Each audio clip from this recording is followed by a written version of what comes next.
in 2019 early, and just as we got this thing ready to rock, that little COVID thing came and pretty much shut us down on most of what we manufactured. Although we did have one spine customer that decided they were going to do a lot of NPI work during this time frame when they weren't really selling parts, but they were going to develop parts. And we were lucky enough to be in the forefront with these folks. And these were the first parts we put onto our robotic equipment. And boy, did we start to learn some things about machining that we just had no idea about.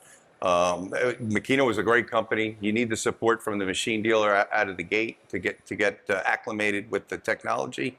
But once you start moving with it, it's pretty interesting. You could buy the equipment, have the robots and make parts, but you got to make good parts.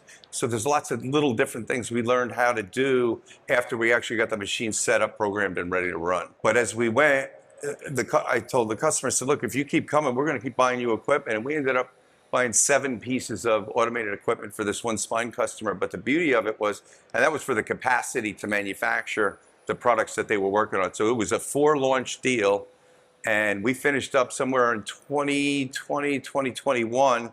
But I think the big deal here was you're able to bring a pallet down in the daytime when the humans are there, and all the quality support and all the things you need to get a new product off the machine. And normally in the conventional days, once you were done with that, you'd go home, it would still be there, but nothing would run because it wasn't ready to run. Here, because we had 19 pallets in the EC80, we just brought the next production job down at 2 o'clock in the afternoon, and we ran all night on the second shift.